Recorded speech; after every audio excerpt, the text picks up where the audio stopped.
tous et bienvenue pour cette nouvelle entrevue. Écoutez, on entend beaucoup parler des gens qui travaillent dans le milieu de la santé. Donc, ce sont actuellement dans tous les pays du monde comme dans le nôtre, ce sont nos anges gardiens. Et j'ai la chance vraiment d'en accueillir un pour vous, un ange gardien qui s'appelle Jonathan. Alors, bonjour Jonathan.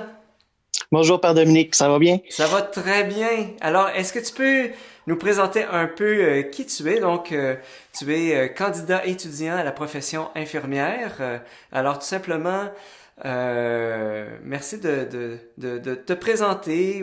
Qu'est-ce que tu fais? Où est-ce que tu travailles? Parfait. J'ai terminé mon DEC l'année passée. Donc là, je suis candidat étudiant à la profession infirmière puisque j'ai pas pu faire mon examen de l'ordre. Donc, je commence déjà à exercer en tant qu'infirmier, mais il y a certains actes que je peux pas faire. Donc, je travaille pour le CHU de Québec. Donc, je suis en train de faire la transition. J'étais préposé aux bénéficiaires avant. J'ai commencé à vivre le COVID en tant que préposé aux bénéficiaires. Puis là, je suis en train de le découvrir sous la forme des infirmiers et infirmières. Donc, D'accord. Alors, ça veut dire que t'es vraiment en première ligne là, de la crise de la pandémie qu'on est en train de vivre?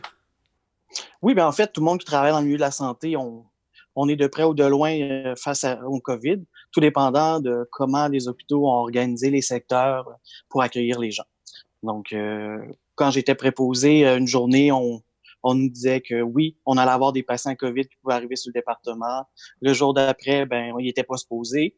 Donc, comme vous, les consignes changent à tous les jours de ce qu'on reçoit dans les médias, mais c'était la même chose pour nous sur le plancher. 2 à 3 fois par jour, on recevait des courriels. Nos boss venaient nous voir pour justement nous en parler, nous dire qu'est-ce qui allait changer. Et c'est encore le cas aujourd'hui. À tous les jours, on apprend des nouvelles procédures concernant justement le COVID. Là. Et je disais, je suis au courant aussi qu'il y a des choses que vous devez garder confidentielles. Moi, ce qui m'intéresse dans cette entrevue, au fond, c'est de savoir, au fond, comment tu vis ça, s'il y a une possibilité de nous parler aussi un peu de l'ambiance, quels sont les défis auxquels tu dois faire face là, actuellement dans cette pandémie, là, dans ton lieu de travail. Ben en fait, c'est beaucoup du temps d'adaptation. Tous les jours, là, on peut avoir des nouvelles procédures, des nouvelles manières de faire. Fait que c'est là qu'on voit l'importance que les infirmières, en fait, souvent, on ne sait pas à quoi qu'on va devoir faire face. Puis c'est encore là le cas avec la COVID. Euh, c'est une journée, on a un patient qui arrive, il n'y a aucun symptôme, tout ça, donc c'est correct, mais durant l'hospitalisation, il peut développer des symptômes. Fait qu'à ce moment-là, il faut s'adapter. Puis on vit aussi l'inquiétude de tout le monde dans la population de se dire, bon, est-ce que moi, je vais pouvoir être atteint? Tout ça. Donc, on essaie de se protéger le plus possible avec l'équipement qu'on a. Donc, Justement, à quoi peut ressembler un peu l'équipement? Quelle est la procédure pour vous protéger, justement? Parce que il faut vraiment, c'est assez strict là, pour vous. oui, ben en fait, ça a évolué beaucoup depuis le départ. Hein. C'était un virus qu'on connaissait plus ou moins. Donc, avec les scientifiques qui travaillaient sur le dossier, tout ça, ils ont pu, au fur et à mesure, changer un petit peu les techniques. Donc, c'est sûr que vous avez vu la jaquette, le masque, les lunettes ou la visière, tout dépendant de quel COVID on parle. Donc, on se réfère beaucoup à ce que la PCI, prévention des infections, vont nous donner comme matériel. Donc, on suit ça sur le site Internet du CHU de Québec, comme un peu tout le monde aussi. Donc, Est-ce que tu as peur des fois le matin quand tu te lèves ou en tout cas quand tu dois te rendre au travail? Est-ce que tu te dis, bon, je sais pas, qu'est-ce que tu peux vivre quand tu te pars travailler, là? en fait, c'est sûr qu'il y a toujours une part d'inquiétude, de stress. C'est quelque chose qu'on connaît moins, c'est quelque chose de nouveau. Donc, il faut s'adapter, il faut découvrir, il faut mettre tout en notre faut tout prendre pour nous afin de se protéger. Mais l'inquiétude s'en vit. Moi, ben, je suis célibataire, fait que si j'ai pas à penser toute la famille que je laisse derrière moi en partant le matin pour aller travailler comme des collègues de travail. Donc, des fois, je me dis, bon, ben, j'aimerais ça pouvoir en faire plus pour pouvoir les libérer, puis, tu sais, s'assurer qu'eux sont bien protégés pour qu'ils puissent s'occuper de leur enfant au retour ce soir. Mais tout est mis en œuvre là pour protéger le plus possible le personnel. Non, Mhm. on n'est pas protégé plus que les autres. On Ben prend oui. les moyens qu'on peut, puis Mais Et les gens sont, oui. on est très anxieux. Tu sais, dans le milieu, souvent des nouvelles procédures, on entend des nouvelles choses, ben, ça nous inquiète, on pose des questions. Mais l'organisation, le Québec est vraiment là derrière nous pour nous encourager, nous épauler, puis nous tenir au courant au fur et à mesure là, que tout avance. Hmm.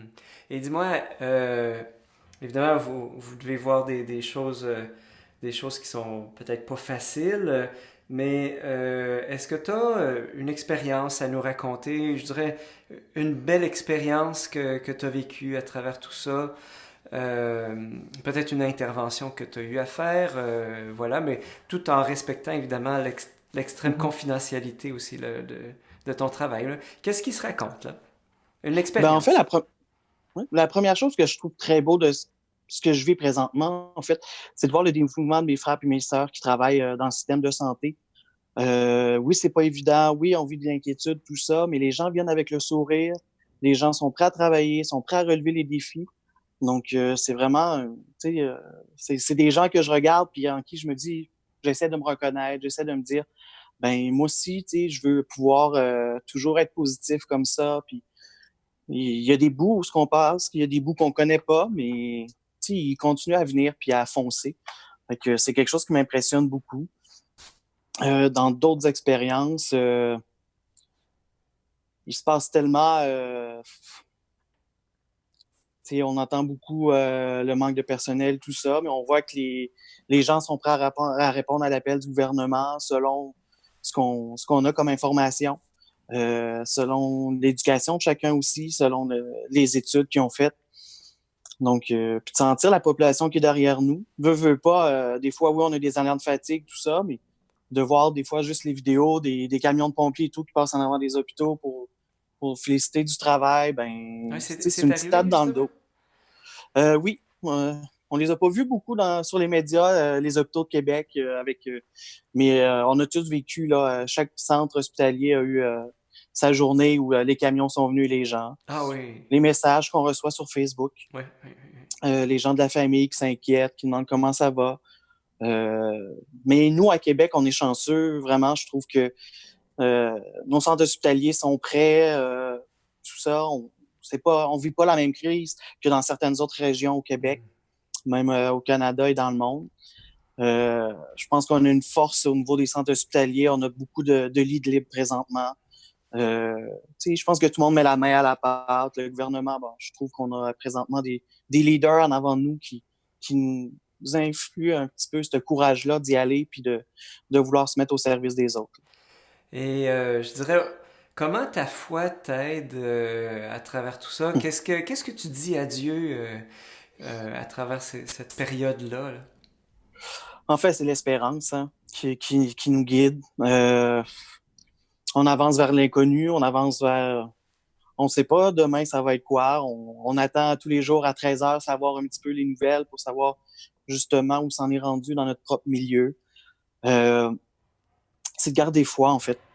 Foi en l'homme, en l'humain. On assiste à des élans de générosité. Euh, on voit des familles qui se reconstruisent aussi à se retrouver dans ces moments où ce que les parents sont arrêtés de travailler. Euh, moi, ça m'apporte beaucoup d'espoir, justement, en l'avenir. On est en train de revoir, je pense, l'importance d'être ensemble, Hmm. l'importance de voir du rôle de chacun. Euh, au niveau économiquement aussi, après ça, on va se relever les manches. Ben, c'est comment, ensemble, en tant que nation, en tant que peuple, on peut se décider de marcher ensemble dans un même chemin. Un peu comme le Christ. C'est décider de se rallier, puis ensemble, puis dire, ben, où est-ce qu'on va aller vers le mieux? Qu'est-ce qui est là? Puis c'est sûr que moi, ben, j'ai beaucoup d'amour pour Saint François d'Assise puis Sainte-Claire. Puis je pense beaucoup aux lépreux, je pense beaucoup à y aller justement, puis à m'abandonner là-dedans, puis dire, ben, advienne que pourra. Moi, une petite anecdote, dans les premières journées où ce que ça a commencé, ben là, on savait pas trop où on allait aller, tout ça. Fait que moi, j'ai tout lavé mes uniformes, j'ai tout mis ça dans des petits sacs Ziploc, j'ai mis ça dans ma voiture. Je me suis dit, si un jour ma boss elle me demande de rester à l'hôpital parce que justement, là, ça explose, puis on a de la misère à gérer, je dis, moi, je vais être prêt pour y aller. Fait que, Wow. tu sais, je me dis, je sais pas ça va être quoi l'appel que je vais avoir demain, je sais pas comment ça va se développer, mais c'est de garder espoir, garder la foi, Et si puis tu avais un message à donner aux gens, en terminant, aux gens qui nous écoutent, Je dirais, quel serait ton message? Qu'est-ce que tu aimerais leur dire? Lavez-vous les mains. On peut pas passer à côté. Justement, tu sais, garder la distanciation sociale, c'est important. Rester en communication avec les gens autour de vous. Je sais, des fois, c'est plus difficile avec le milieu hospitalier, les gens qui sont à l'hôpital. Certains départements ont acquis des tablettes où il y a des médias qu'on peut utiliser pour justement rester connecté. La prière, le monde invisible, je pense qu'il intervient beaucoup, surtout les patients qui sont en soins palliatifs. C'est plus difficile pour les visites, tout ça, mais justement, restons ensemble, restons unis. Je pense que c'est cette union-là entre tout le monde, entre tous les hommes, qui fait qu'on réussit à passer à travers la crise, puis qu'on va pouvoir être un peuple debout ensuite. Fait que je pense que c'est de prier un pour les autres, puis Hmm. être confiant. Alors ben, Jonathan Moras, candidat étudiant à la profession infirmière, merci Oui. énormément pour ce précieux témoignage. Merci d'avoir accepté de Ça nous fait livrer un plaisir. petit peu ce qui était possible de livrer, là. Ouais, il y a tout. Mais c'est ça. C'est continuons à écouter ce que les gens nous apportent autour, puis la prière. Alors, Donc, Jonathan, merci beaucoup. merci à toi et bonne fin de journée à tout le monde.